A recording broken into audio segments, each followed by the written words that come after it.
Welcome aboard! We will be your guides during this magical journey into the movies. It's the perfect job for us because we love the movies. It's showtime! Ready when you are, CB! Action!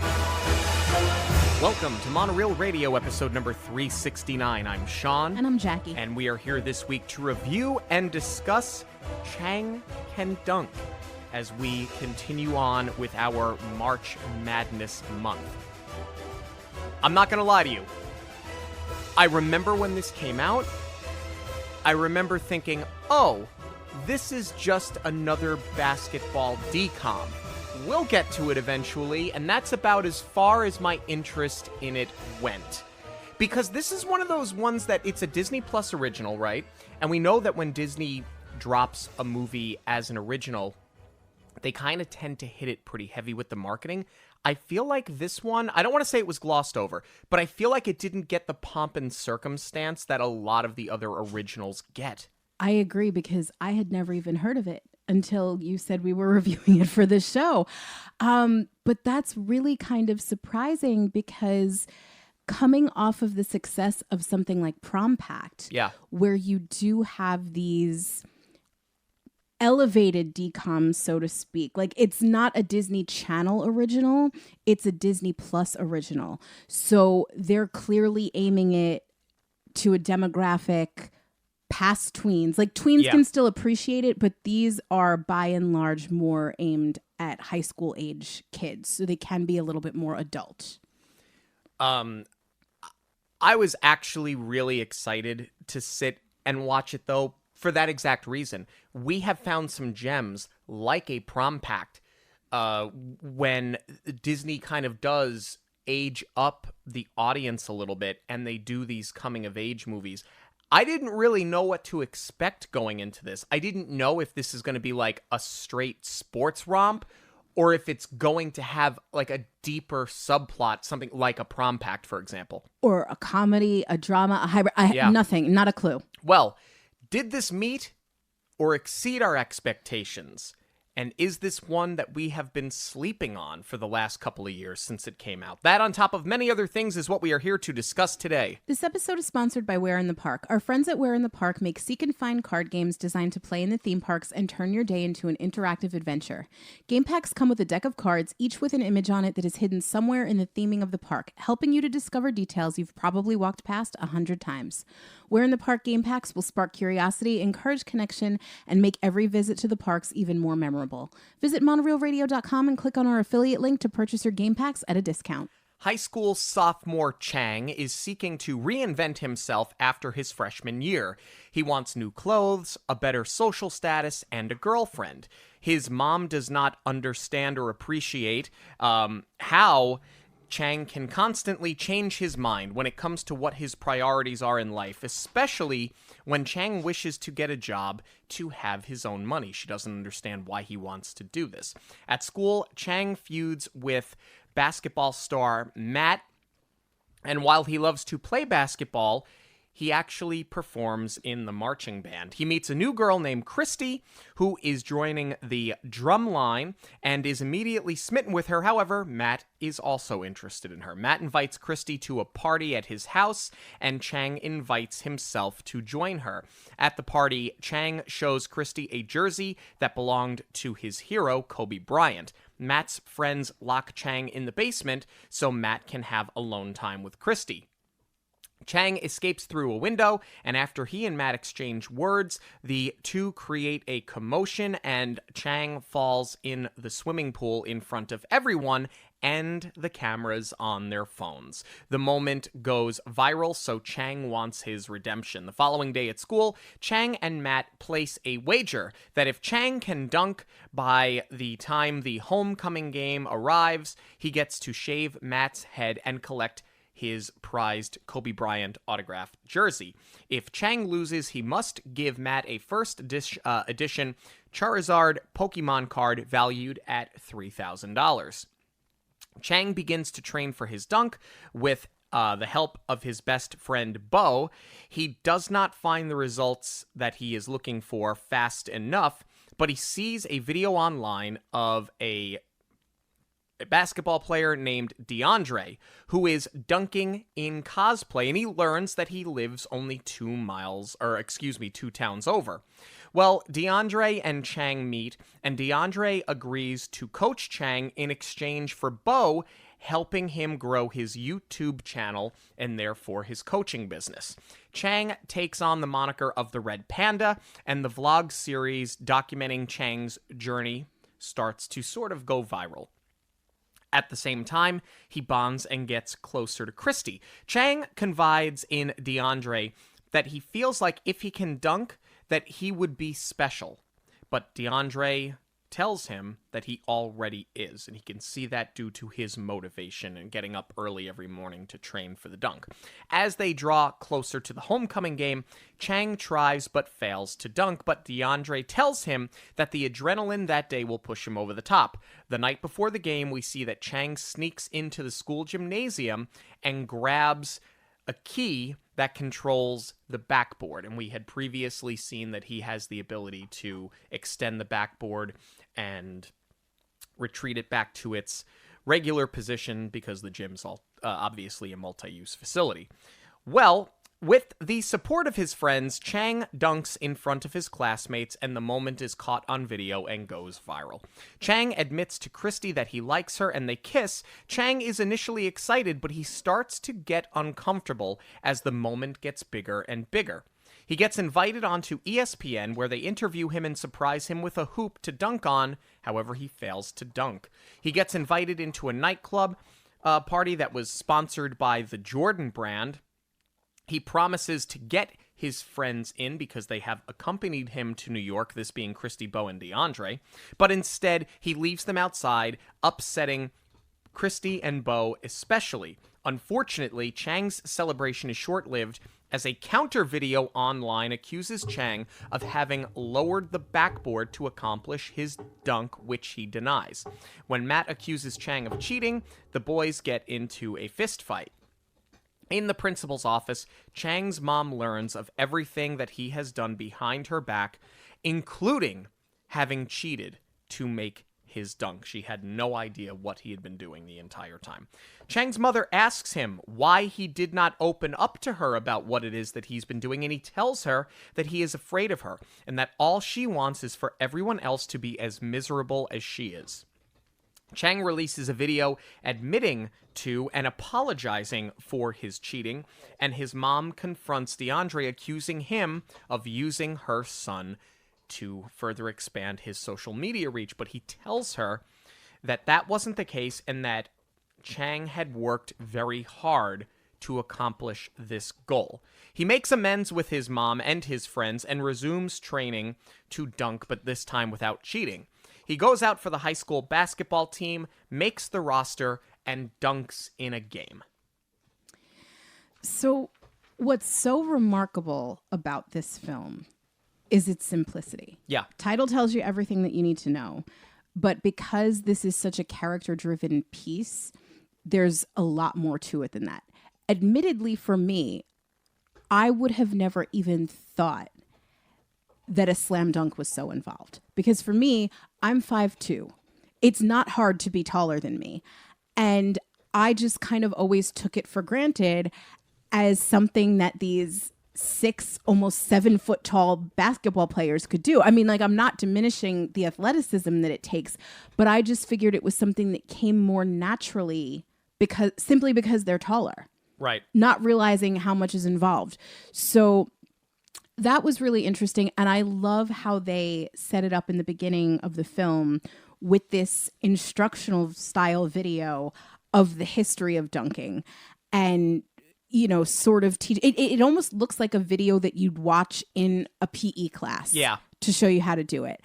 And then we start getting introduced to our main character, Chang, because it's intercut with him playing.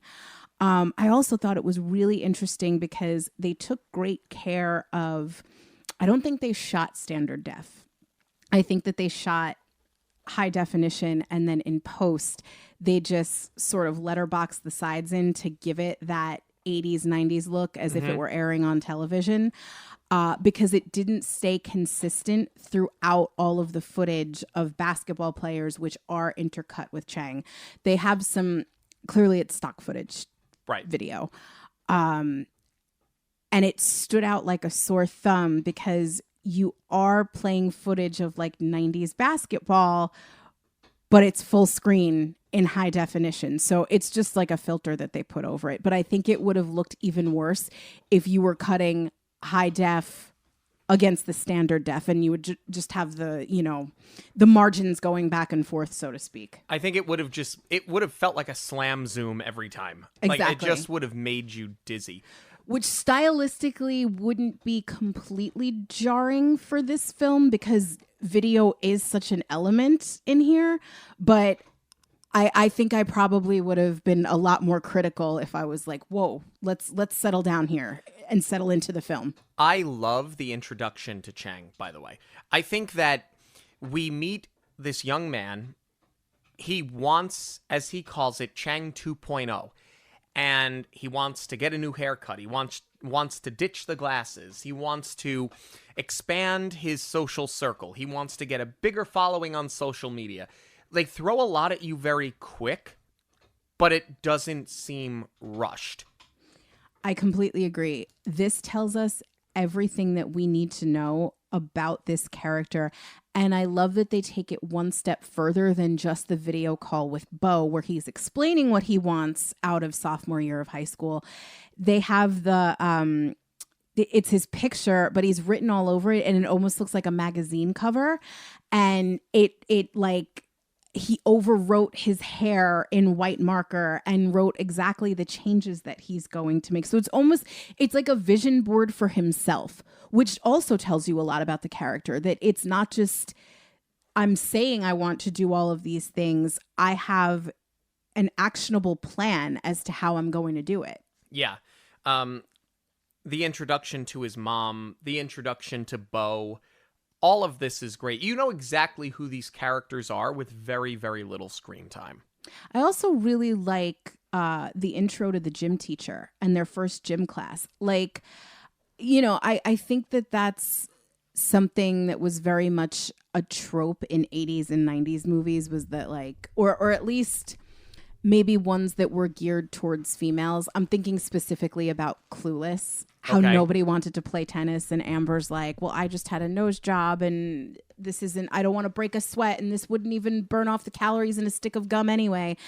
You know, it was always portrayed that PE was such a drag. Yeah. And here you have a teacher that's not fighting to get the kids' attention, but he clearly loves it so much. Yes. He's just creating a really inviting atmosphere for them to want to play. And all the kids really want to participate and get involved. So I really like that. I thought, like, tonally, it was just a really great start overall to the film. And the introduction to Matt, I mean, you just assume he is going to be the trope character.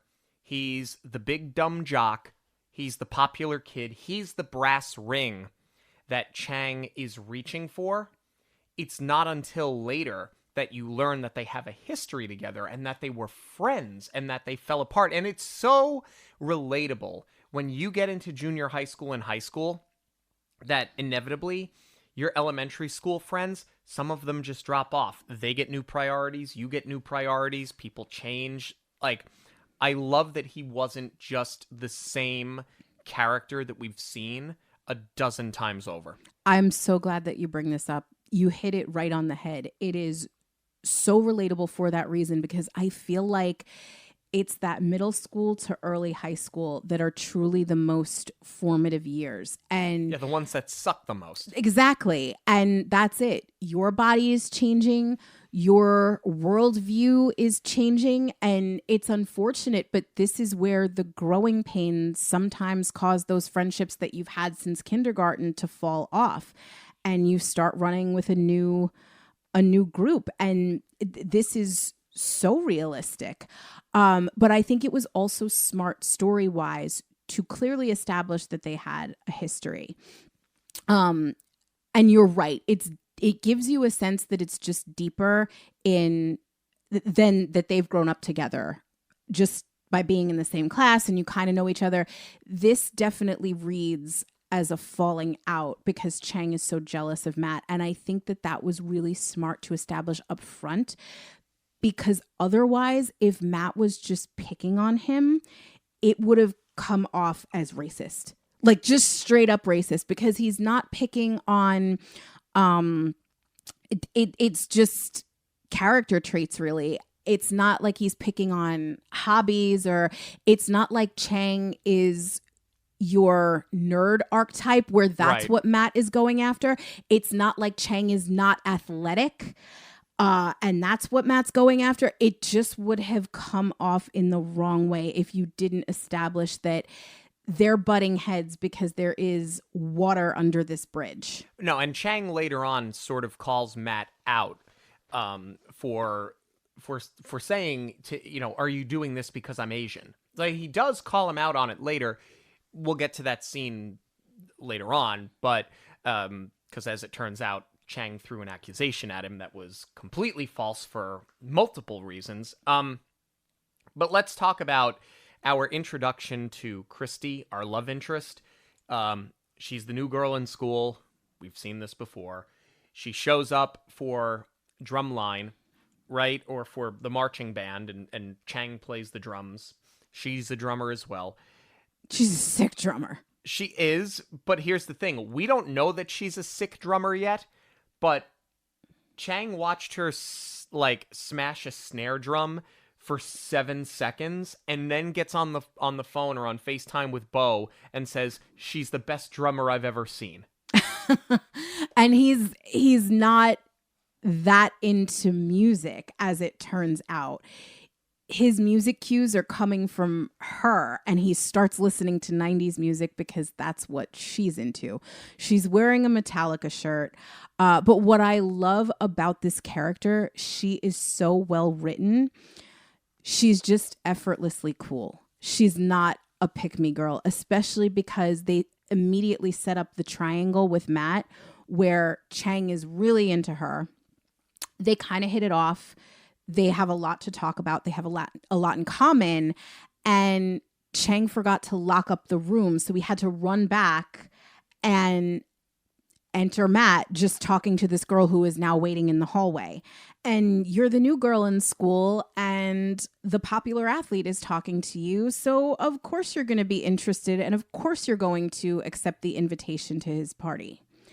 Speaking of party, this is a party with solo cup drinks. I loved it. Way to go, Disney.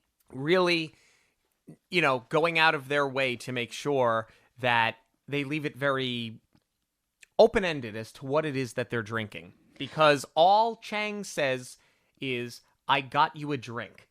In other Disney films, they would have been like, I got you a punch. I got you a soda. He says, I got you a drink. He never says it's alcohol, but we can all assume it's a solo cup at a high school party. This sounds like such a degenerate thing, but I was so happy to see it because it reminded me of going to a high school party, like the reality of going to a high school party. That's what I'm saying. Should we be highlighting underage drinking? No, absolutely not.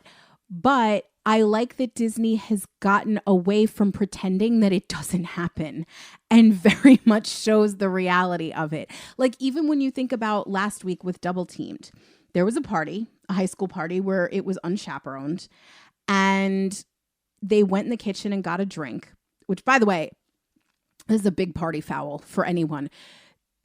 When Zoe picked up the drink, and I meant to call this out last week, she literally just picks up a glass off the table, doesn't fill it. It was just there, which in terms of a movie, okay, you picked up the prop that you were supposed to. Congratulations. But like, don't be taking drinks that you don't know where they came from at a party. But anyway, it was clear it was water, it was soda at that party, even though they're using plastic cups. It's like, no, nobody's drinking here because it's Disney. And I like that we have gotten past that. At first, I thought it was so weird, though, that Chang took Christy into Matt's bedroom, that he knew to go in there, and that he knew to show her the Kobe jersey. Was it his bedroom? I thought it was like a den.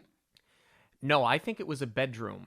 Because later, when the dad finds out that Chang has possession of the jersey, that's days later.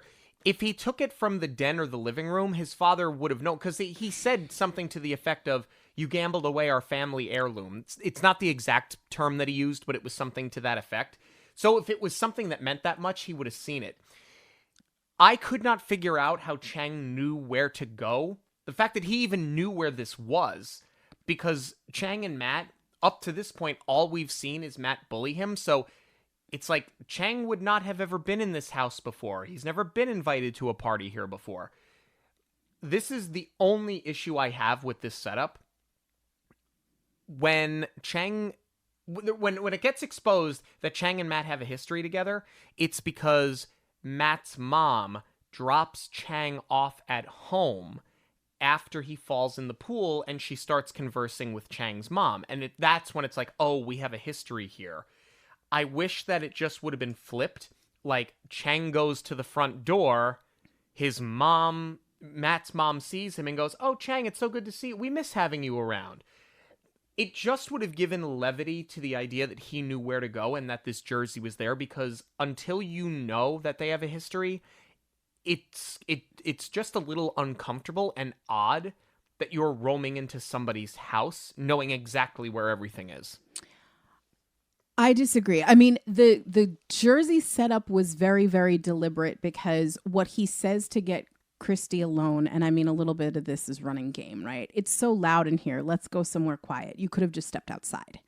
And they very deliberately went into this other room. I'm still not 100% sure that it's Matt's bedroom, though, because we don't see a bed, and Christy comments that it's a shrine. I would like to think that Matt doesn't have a shrine for himself, because I do think that's a little bit out of character. He's full of himself, but not in a way that's like completely ego driven, where I believe he'd want to be surrounded by all of his accolades all the time. No, he seems more like a team player. I'll give you that. He does, but he just wants to be the best. Yeah. And thinks that that's the thing. Like, he believes that about himself.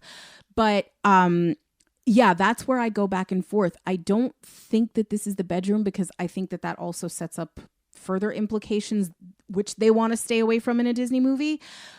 But to your point about the dad, yes, the family would know that this jersey was gone, because they don't come off as absentee parents. No, not at all. They're very present at the games.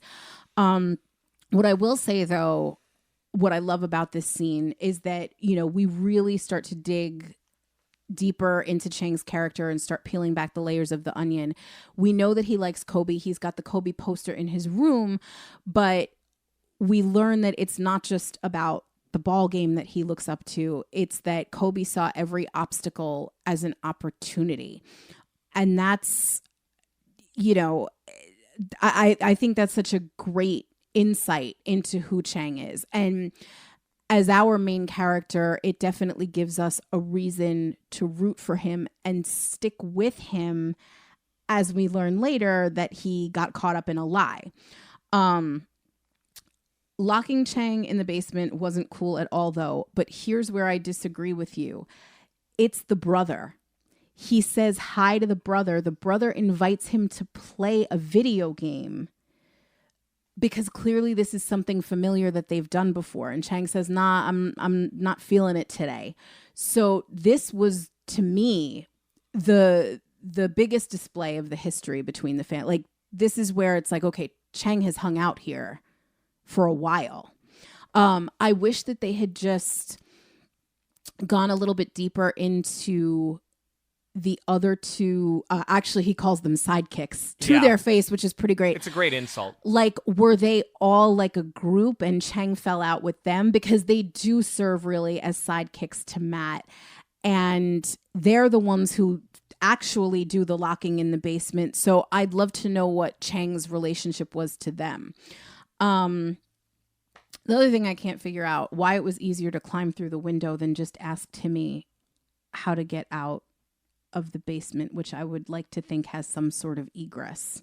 You know, maybe it's not set up like, even though this was filmed in Connecticut, it's not set up like the typical ranch where the garage is underneath the house and then you enter the basement through there. But there has to be some kind of other means to get out of there. I mean, for what it's worth, if a door locks from the outside, typically speaking, it can be unlocked from the inside. So I'll buy the notion that he gets locked in the basement, but there is one point where he tries to exit through a side door that I assume has a staircase that goes into the backyard, and that's locked. But you'd be able to unlock it from the inside of the house. Well, the other issue that I have is that if he can't get out, neither can Timmy. You just lock the kid down there. Well, I don't think they care about that. And I think Timmy's going to sit there and play video games all night. By the time Timmy realized that he was locked in, the door would be unlocked already. The biggest issue I have, there is a continuity error with the stretching blocks when he puts them in the window. When you have the reverse shot where you're looking outside into the window, they're vertical, and then the inside shot where he climbs out, they're horizontal. I didn't even catch that. It drove me crazy both times. So they have this little scuffle. He falls into the pool. You knew that was going to happen. Matt's mom drives him home. Now we have Matt's mom talking to Chang's mom. The aforementioned, this is how we know that they have a big history. And what this sets up is Chang's mom is upset that Chang damaged his cell phone because it was in his pocket when he fell in the pool. And she's leaning into him about how expensive it is to replace a phone like that. And how he has no money to do it, and he throws it back in her face. He's like, well, I'd have money if you'd let me get a job. Fair point. It's a very fair point. And this is where you really start to see how fractured their relationship is. He's not going to admit to his mom that he got bullied. No kid wants to admit that they're being bullied to their parent. They don't want to admit it to themselves, much less their parent. But this is where you just see that there is a divide between the two of them, and it almost seems like it's insurmountable. It does, especially because she's not even reading the room that, like, he was just embarrassed. He doesn't want to talk about it anymore. He just wants to move on and get over it. And then she keeps, she's adding insult to injury by laying into him about the phone. Can you imagine how many kids that happens to nowadays? That either fall in the pool or get pushed in because we are so attached to our phones. It's always going to be on you. Like, I can only imagine how many kids have been grounded in a similar situation. But yeah, to touch on what you said about the mom, I think that this is such an interesting dynamic. And this is one of those instances that really makes the film even more layered. Because there's a lot of cultural significance to it's at surface value why they're butting heads, because she's speaking in their native language, he'll respond in English. But they don't make the culture clash the sole focus of their differences. They take it a lot deeper very quickly because she is essentially a single parent. We learn that she's separated from Chang's father. And I just thought that this was so smart to do, because the only other relationship like this that I can think of, or where we've seen this kind of representation with Asian Americans, at least in a mainstream show, is Gilmore Girls, with Lane and her mother, because Lane's character was Korean, but that was all about the culture. It was that Lane's mother wanted her to, go to Sunday school, she didn't want her to play music, and that was Lane's passion in life, and she had to hide it from her. And granted, in Gilmore Girls, that was written very specifically to parallel Lorelai and Rory's relationship and reinforce how close Lorelai and Rory are and how good that they have it. That's really the only comparison that I can draw in mainstream media. And I think that they were really smart about the way that they wrote this film, updating it almost 20 years later, and writing for a mother and a son instead of a mother and daughter. Something that I didn't care for, I understand that you have to put a timestamp on this challenge. It can't just be an open-ended thing. When Chang says, "I'll dunk by the homecoming game," at first I thought, they don't do a homecoming basketball game. Homecoming is always football. Sure. It just seems like a very random timestamp, considering the fact that never do you even hear about homecoming again. You don't see banners for it in the school. You don't even see football referenced in this movie. The band. They're practicing. That was always our first big event for pep band. That has nothing to do with why you would pick such an arbitrary date as homecoming. When you say homecoming in a sports movie, you immediately go, this is about football. Right. But see, that's not even what I bump on so much, is that what I have difficulty with is that Chang is given 11 weeks. Now, granted, it makes sense for the workout regimen that he's got to do. But what I'm bumping on more is that your first football game is now 3 months into school. You're almost at Christmas by that point. Right. That's what I have a bigger issue with. Homecoming was always like going by the Northeast. At least we know that's where this was shot, even if it's not specifically taking place there. Well, no, because it's an easy drive to Manhattan. Yeah. So arguably, they're somewhere in the Northeast. School starts in September. Homecoming is like middle of October. Yeah, second week of October at the latest. So that's where I was focused. The other thing that I'm bumping on is that, like, I feel like this bet should have come from Matt, not from Chang. Because it's weird seeing Chang being the aggressor. Like, we know that he's got a lot of pent-up frustration, but he hunts Matt down and he's like, I'm going to dunk on you. I mean, I think it would have felt like a cliche if Matt was putting him down more and it was like, you can't. Yes, I can. No, you can't. Yes, I can. But it's just sort of odd. Like, Chang doesn't really matter to Matt. Yeah. That's the whole thing. And this is where it is such a great and realistic conflict. This bothers Chang so much because, as you said, Matt is the brass ring. And now it's not just what Chang doesn't have as far as popularity in school, being a part of a sports team. Now this guy is moving in on his girl, which he should not have a sense of entitlement about, but it's just one more thing that he feels in competition with Matt for. So I kind of like Matt's reaction when he bursts into the gym and he's like, what are you talking about? Okay, whatever. Because Matt isn't fazed by it at all. So it is in character where Matt doesn't care enough to set up a bet like this, but I also feel like it's weird to have Chang want these stakes. To your point, if Matt doesn't care about him, why is Matt going to make a bet? Right. No, and it is a character moment for Chang because his frustration is bubbling at this point, but it's like, why does it have to be a bet? I think that's what I'm trying to say here is if Chang wants to learn to dunk, he can just learn to dunk. But then there's no stakes. Then no one cares. Then he just learned to do something. Right. And then it's not open-ended.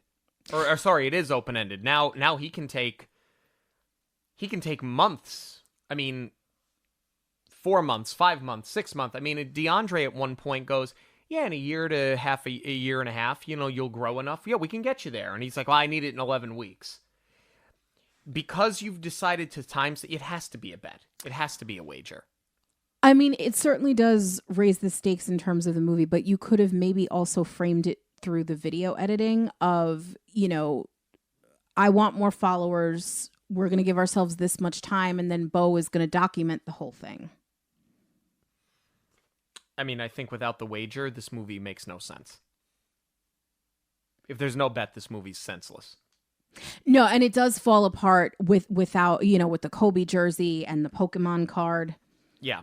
Which again, it's so great because Matt doesn't want to admit that he's into Pokemon in front of everybody, but Chang knows because they have this history that that's going to be something that he is interested in. Yeah. So we start seeing Chang train. The most relatable thing is after a couple of days of training, he goes to get out of bed and his legs don't work. I understand that pain more than anybody else.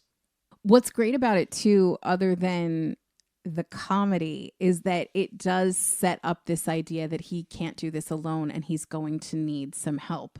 So cue the mentor figure. Yeah, we're not quite there yet.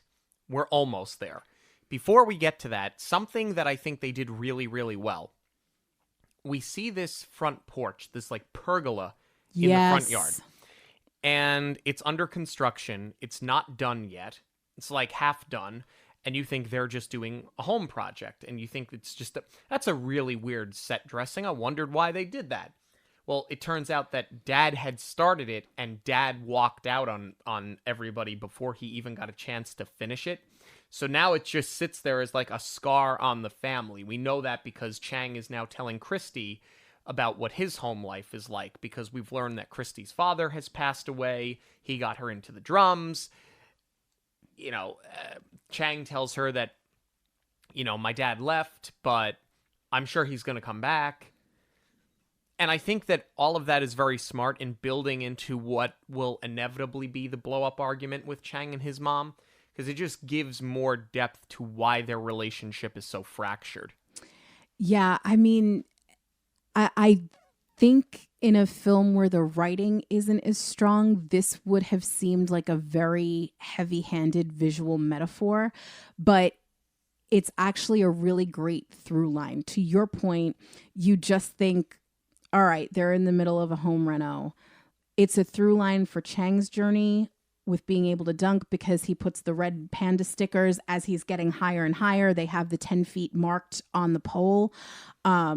So it's used for that. And then, yes, it is a very, very much a visual representation of Chang and his mother's relationship. They also do a good job of showing us how you can easily manipulate the height of the backboard.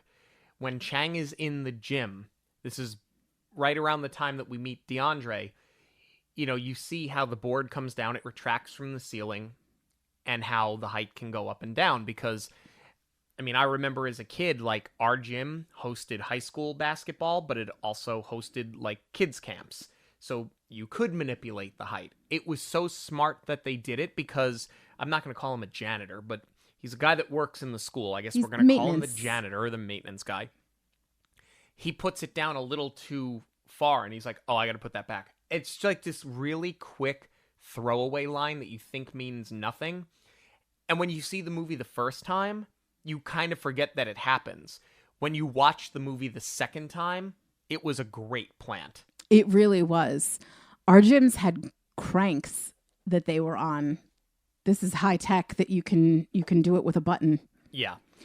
Let's get into DeAndre. Yes. Because DeAndre does... He's with him in that scene. That's like their first practice together. He's like such an enigma at first, right? Like when Chang finds him online, he's doing his best Steve Urkel impression. Did I do that? And then Chang convinces his mom to drive him over to the mall where he's supposed to meet DeAndre, but it turns out that's where DeAndre works. he sort of dupes his mom. That's what he tells her that the phones have better rates there. It's cheaper. It's a better price there, yeah. So I wish that they had developed this a little bit more, because she's getting in trouble for having to leave work and take him over there. Like, you really, I mean, this wasn't just like a little fib that you told in order to get your way. Like, you really messed with her day here, and you're really messing with, like, it really does fracture their relationship even further. And then he doesn't want to tell her what's going on, so he's like, I'll just take the bus home. That way he can meet with DeAndre uninterrupted. Which means he could have taken the bus there and she didn't have to leave work, but... Bingo. Exactly. So then we meet him. Chang immediately calls DeAndre out for, I thought you were a coach. And then he comes right back with, I thought you said you were 6 feet. So I like that even though neither of them was being truthful, they don't hold it against each other, and they just kind of level the playing field and they start over. But that's what's so interesting to me about DeAndre's character and how they're writing they're writing these films in a more contemporary way. Because if this were a 90s film, the fact that you're not working in the field that you said you were, it was just always written off as a failure, and not that you made this conscious choice to pivot your life. And most of the time they were hiding in plain sight. Exactly. And that's where, you know, these films are being much better written now, and layering these characters a little bit more, because it's like, just because he's not pursuing or not actively pursuing what he said he was at the moment, it doesn't mean he's not any of those things. And that's a big lesson for Chang to learn in this case too. So I love that DeAndre is still, he has the experience, but he's still trying to gain a wider reach. And it's such a great like check and balance where Chang can't pay to have him coach. DeAndre is not interested, but then Bo, who's an amazing friend, has the tools to give DeAndre what he wants, and now everybody benefits from it. And I love the line when he calls DeAndre out on not having the reach with the views that he wants. He's like, all right, if you coach my friend, I'll turn your channel. I'll make it look like Scorsese shot it. And then DeAndre goes, Michael Bay. I love it. Yeah. And the funniest thing is when we see the first video of what is going to be the Chang Can Dunk series, it is such a Michael Bay thing. There are fighter jets that were, oh my God, that were put in there. So there good. were rockets. There were fireworks. There were explosions. Like, it for those who know Michael Bay and his style of filmmaking, to see how tongue-in-cheek it was, and I can see how Bo would have done that exact thing. I love it. And honestly, I love the YouTube look. It's so great. It's such a fun stylistic choice to incorporate. And in doing that as a montage, like, we Yes. see this as the montage. Yep. As they're adding more and more vlogs. It was really, really smart to do it this way.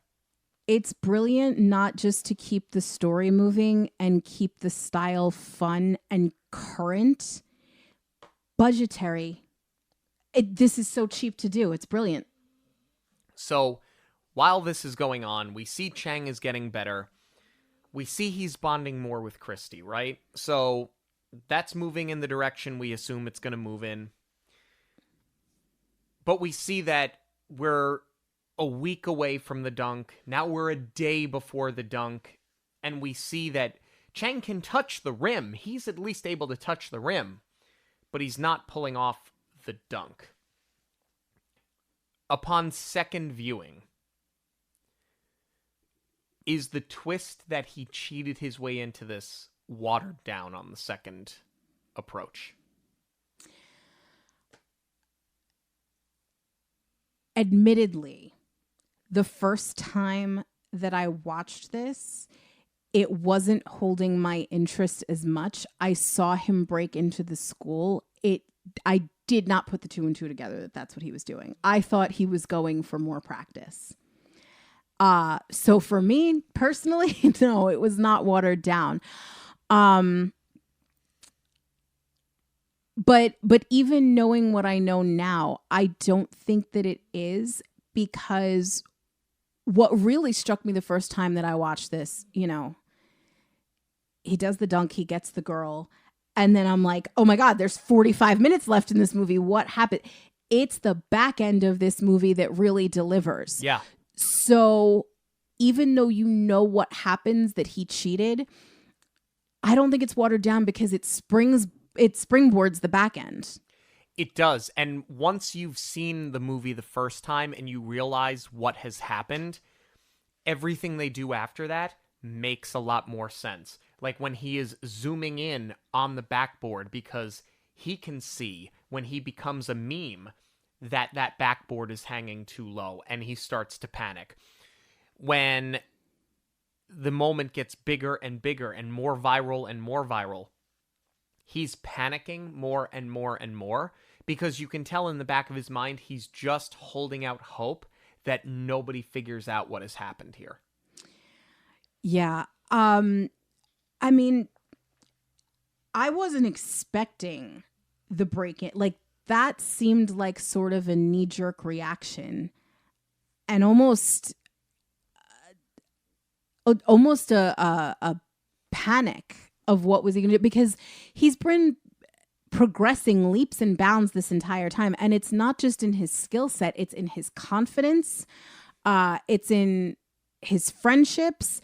So this is what he wanted the whole time with Chang 2.0. Like he wanted to be not a more well-rounded person, but just be a more confident person. And he has gained that.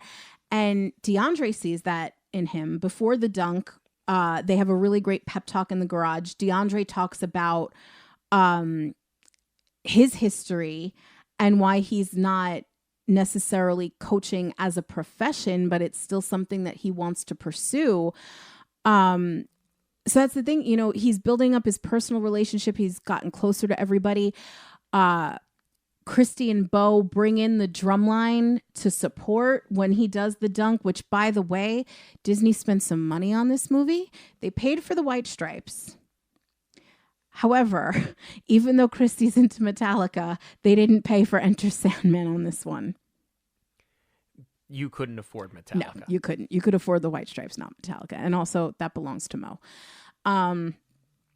So that's the really great storytelling device, is that they've built everybody up so much in this moment.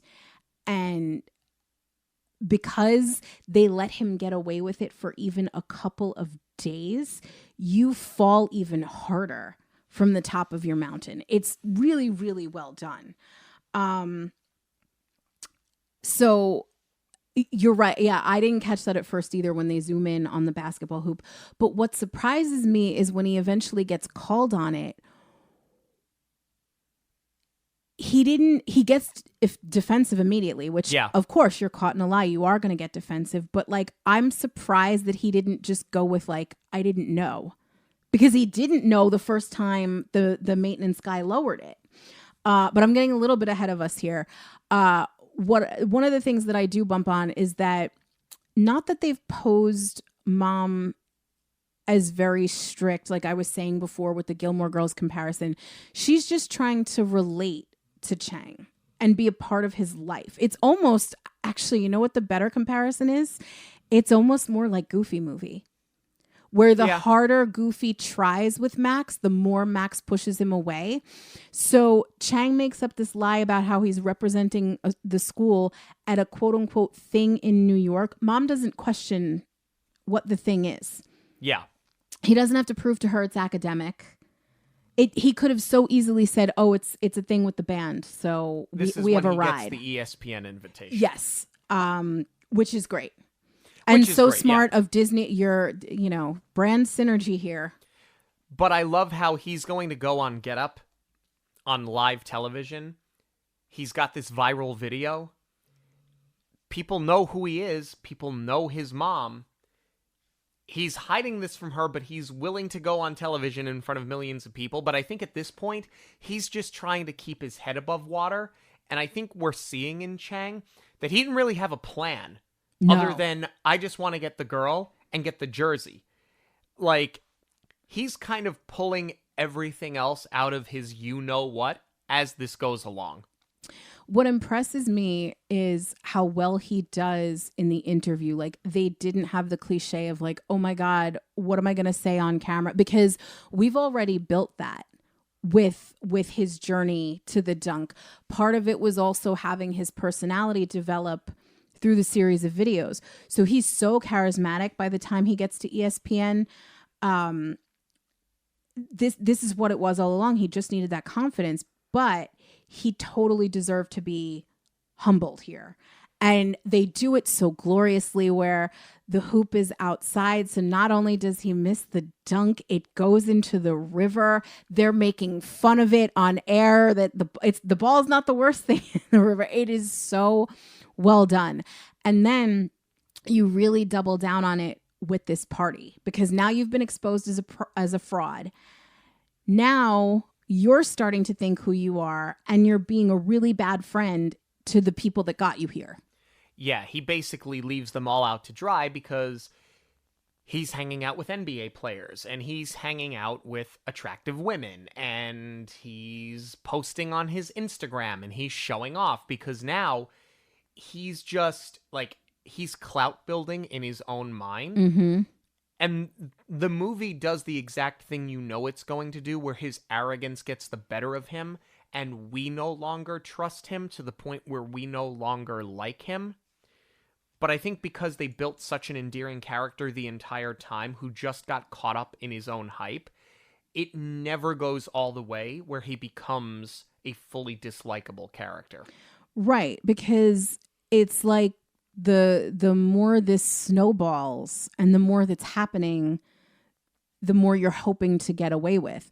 What I really appreciate too is that his friends didn't hold him back and they didn't do the back and forth of, well, if they can't get in, I'm not going. And they didn't even give him the opportunity to say that. They said, go, enjoy yourself. You've worked for this. We'll be right here. Not waiting for you when it's over, but he was like, all right, let me go in and see how I can get you in. And immediately he's getting pulled in a million different directions. And it's like, I would believe if that happened for maybe like the first half hour, you're schmoozing a little bit, but it never occurred to you to either check your phone. And I love that Christy calls him on that later. Yep.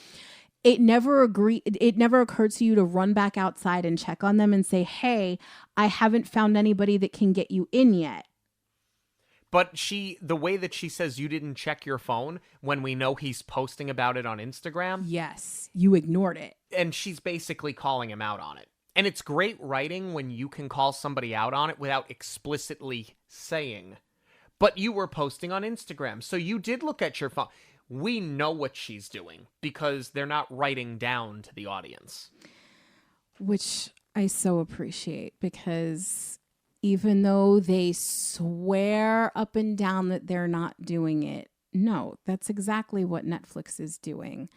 They are assuming that everybody is looking down at the phone, so they make everything so exposition heavy that it feels repetitive because you're listening to it. You're not looking at the visual medium. Moving on. We get this phenomenal scene with Matt and Chang. We go on a run. In my opinion, they're the three strongest scenes in the movie. The counter video comes out. People have started to figure out that Chang cheated, right? We get the moment where Matt accuses Chang in front of everybody else, and the back and forth between the two of them is so good. It really is.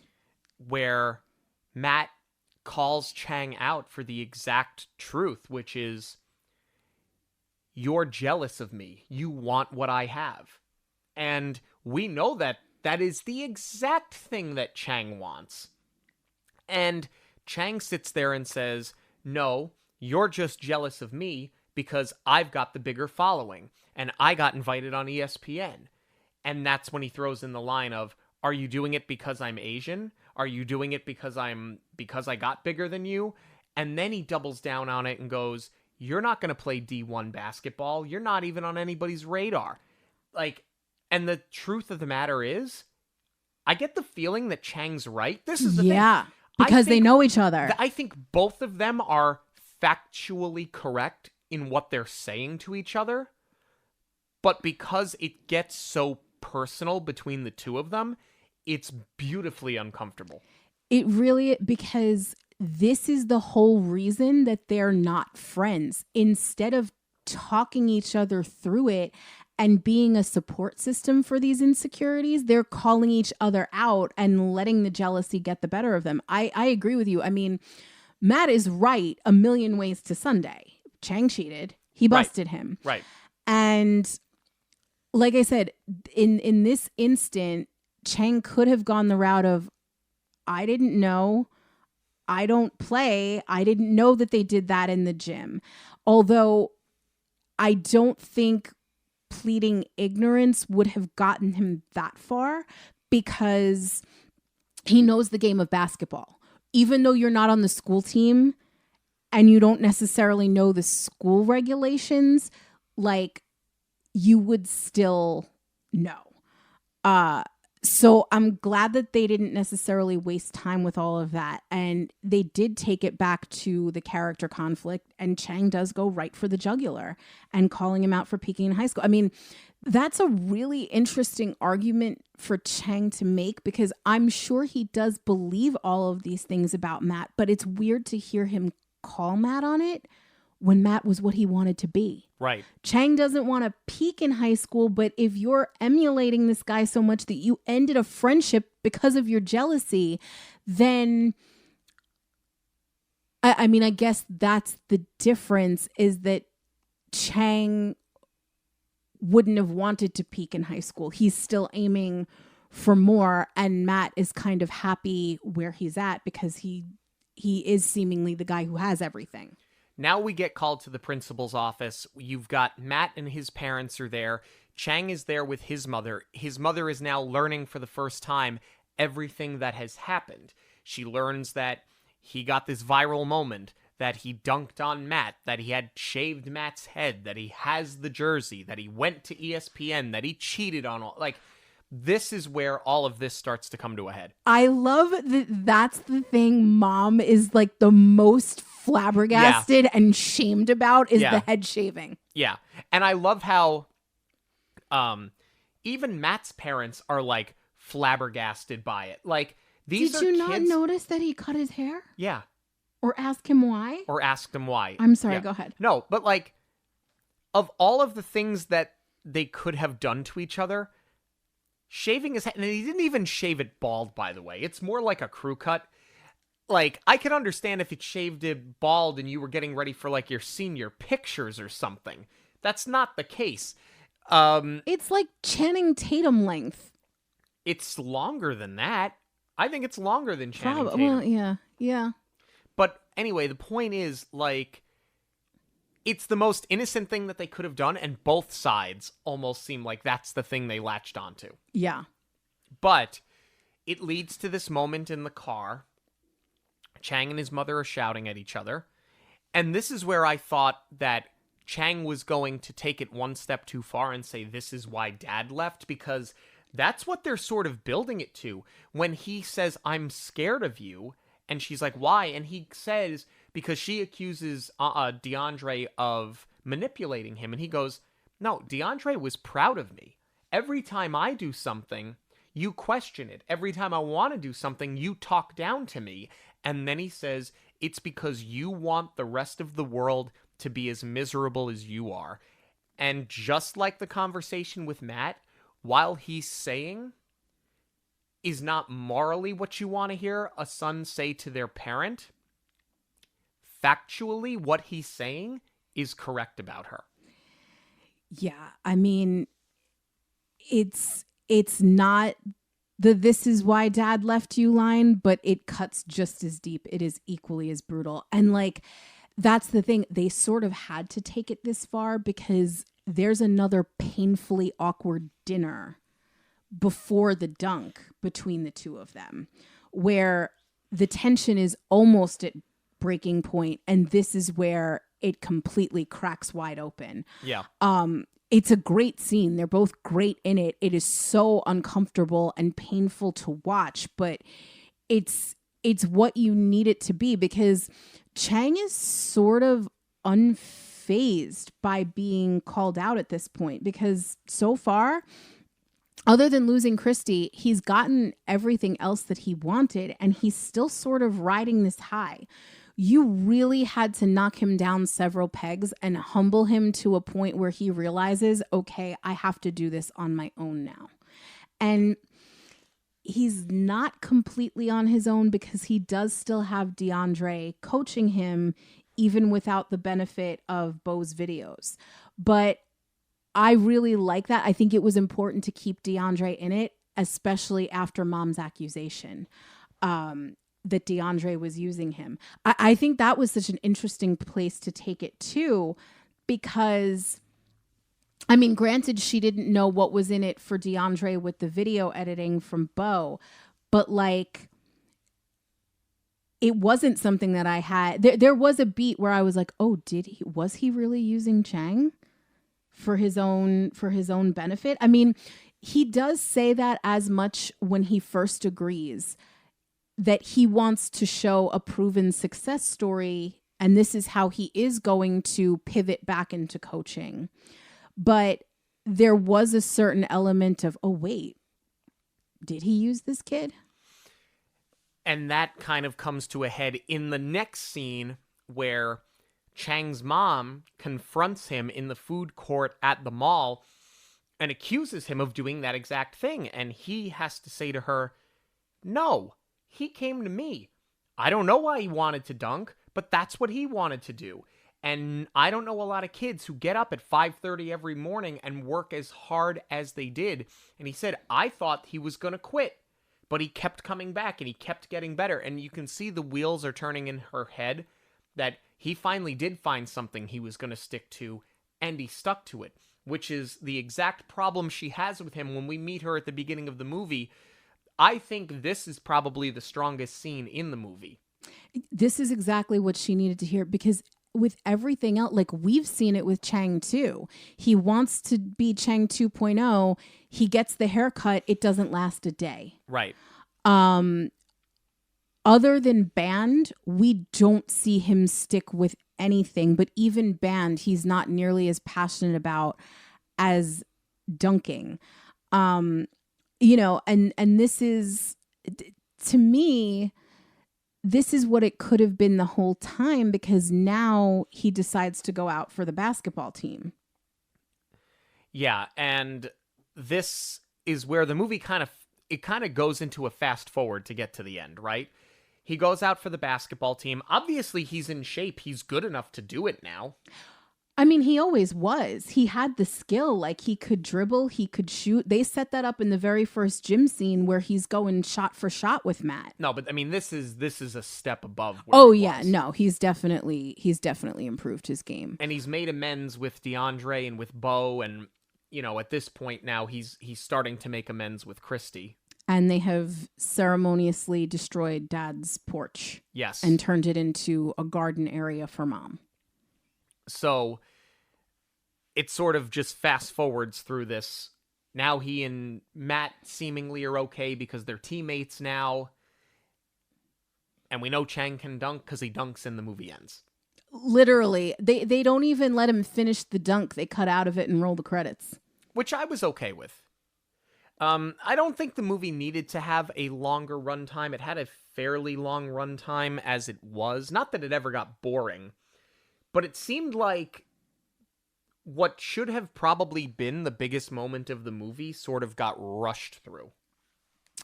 I don't know, because the bounce back montage, like after Chang shaves his head, when he's working with DeAndre and he's being coached to join the basketball team, That one I felt could have been a little bit tighter.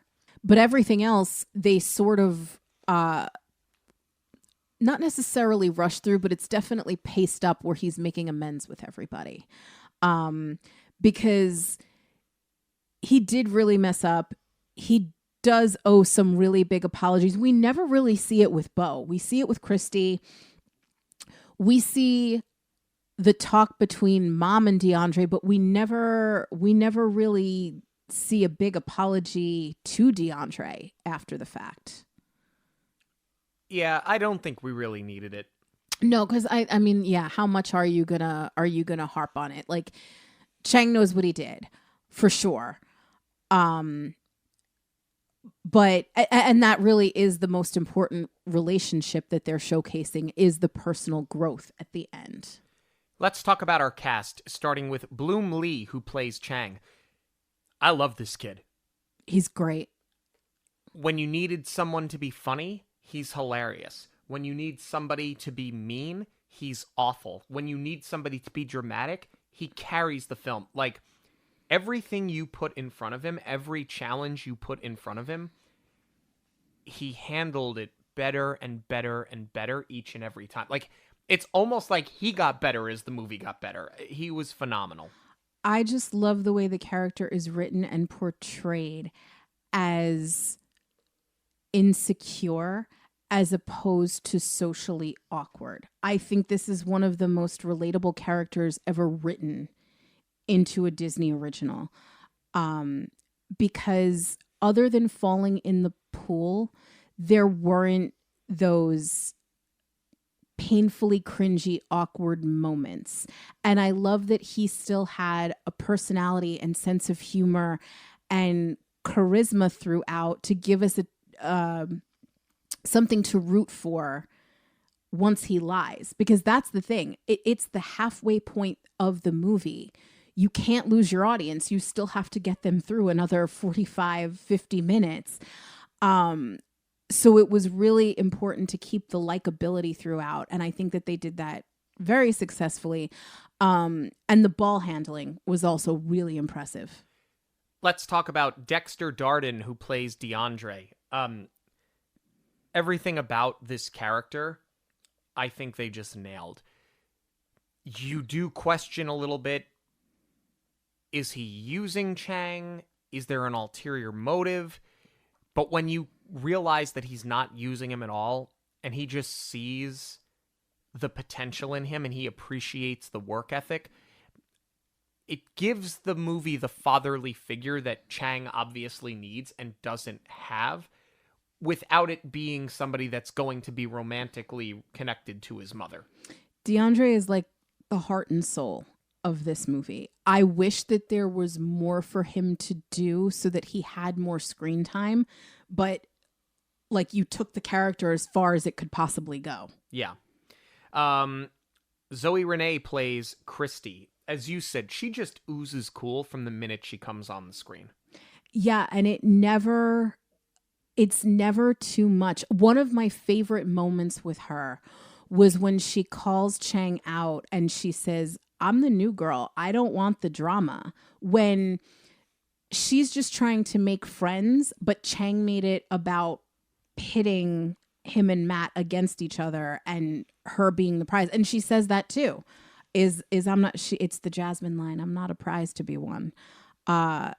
She's fantastic. I mean, I like that they gave her enough agency to stand up to Chang and call him out when he really deserves it. I just wish that we would have had a little bit more of a complete arc with her so that she didn't feel like she was a plot point in service of his character. I think they did the best that they could, but she is sort of a B storyline. Ben Wong plays Bo. I love this character. I love him for his comic relief. Yep. But he never becomes like the butt of the joke. And to the point you made earlier, he is such a good friend, but his technical know-how and having something of value to DeAndre was perfect because it kept him in the movie without turning him into a background character. You just hit the nail on the head. It kept him in the movie. That was a feat because he's behind the camera for so much of it. But they gave him, it was written in such a way and read with such personality. He never disappears. Marty Ma plays Chen. This is Chang's mother. Her performance is great because everything that Chang accuses her of being is exactly what she is. But a lesser talented actress would have bordered on dislikable. That's not what happens here. I think in a lesser film and a lesser actress, you just play this role as mean and strict. Yep. And she gave it so much depth and dimension because we see her sad. We see her crying. We see her hurting, not just for her absent husband, but for her son. Well, and you know what, to that point too, so many of these, strict Asian mothers that you see in movies, it's done for comedy. Yes. And the fact that you could have easily overacting it could have come off unintentionally funny. You're right. You see her depth as a person here. No, and that's it. Angry is just so easy to play, but it becomes very one note. They really elevated this character, and it's the writing and the performance. You've got Chase Liefeld as Matt. Matt is such a good sport in this entire movie because when the dunk happens, before we know that Chang cheated, he doesn't protest. He doesn't get angry. He doesn't get pouty. He placed a bet. He lost. He kind of laughed his way through getting his head shaved. He gave the jersey over. But then he got the final laugh when he was able to call him out. I really love everything that they did with this character and that he's not just the stereotype of the same thing you've seen over and over again. It was super smart because he's an antagonist and not a bully. And because there's that through line of him and Chang used to be friends, the actor also gave it a quality, he's playing Matt as a little hurt too. I mean, it's not necessarily going to faze him because, like I said, he is seemingly the guy that has everything. He's got the popularity, he's got the family, he's got the supportive parents. So he doesn't really need anything from Chang, but at the same time, he's never picking on him just for picking on him's sake. When he goes after him, it's because Chang was sort of the aggressor. And I think he's just throwing it back in his face of why can't we be friends? This is silly. You're just being annoying right now. And because he has restraint and doesn't play it as mean and gives it that layer of why aren't we cool anymore? It gave such, again, depth to this character too. Final thoughts on Chang Can Dunk. I'll let you go first. What a surprise this one was. What a pleasant surprise. So far, my favorite thing that we have watched for March Madness. But just what a gem of a Disney original movie. I can't stress it enough. I love these. Do we call them modern day DCOMs? No, I don't think that's fair because a DCOM was a Disney, it's the C in DCOM, the Disney Channel original movie, which was specifically geared towards tweens. I love that we are giving something to this demographic that doesn't necessarily have to be family entertainment. It is. I certainly think that you can watch this as a family.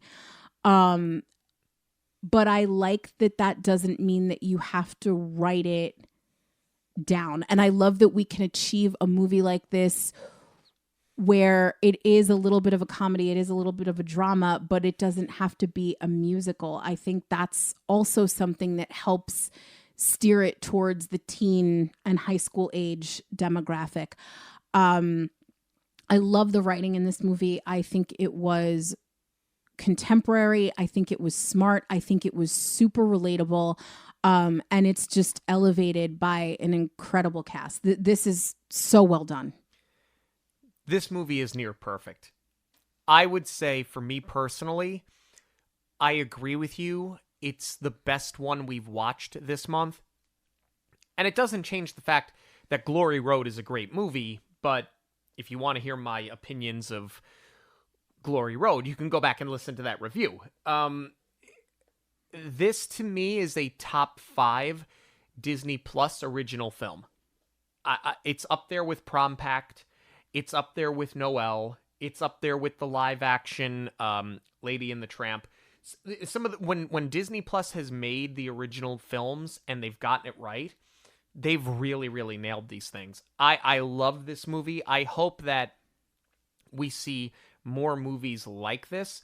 This felt like something that I would have seen in theaters, and I would have been very happy to pay my $15 to see. Yeah. But we want to know what you have to say about Chang Can Dunk. You can let us know on all forms of social media at Monoreel Radio, or you can send us an email, monoreelradio@gmail.com. News of the week is coming up, but first a quick break. Now that we live in Florida and spend a lot more time in Disney World, you know that we love to share our park experiences with you, especially in our dockside chats. However, telling you about our personal experience during a park day while sipping on a margarita is not the same thing as getting travel advice from a professional, which is why you should reach out to Jackie when planning your next vacation. Her assistance is complimentary, and I promise she can tell you a lot more than where to find the best margaritas. Visit monoreelradio.com/travel to join us in sunny Florida. Cheers! We got 2 release dates for a couple of upcoming films from Walt Disney Studios, starting with Lilo and Stitch 2. This is going to be the continuation of the live-action story of Lilo and Stitch. That is going to be coming out May 26th of 2028. Long ways away, but we love the live-action Lilo and Stitch, so not mad about this one. Not mad about that. And then just a few weeks later, we are getting The Incredibles 3 dropping on June 16th, 2028. It is just announcements, and more announcements. We've got some opening dates for Disney World attractions. These updates, renos, we've known about them for a while now, but we have official dates and not broad strokes summer or fall anymore. We've got Buzz Lightyear's Space Ranger Spin opening on April 8th. We've got Disney Junior Mickey Mouse Clubhouse Live opening on May 26th. Soarin' Across America also opening on May 26th. The Walt Disney Studios Courtyard also opening on May 26th. We will most likely be blocked out for Memorial Day weekend, but this is the one that I am most excited for. So you can bet your bottom dollar we will be there first chance we get.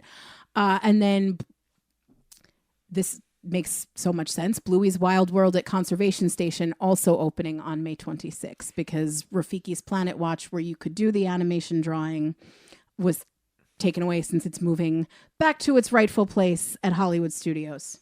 It was also announced this week that the Disney Believe is going to be the newest ship in the Disney Wish class that is going to be joining the Disney Cruise Line fleet in late 2027, as they are currently projecting it.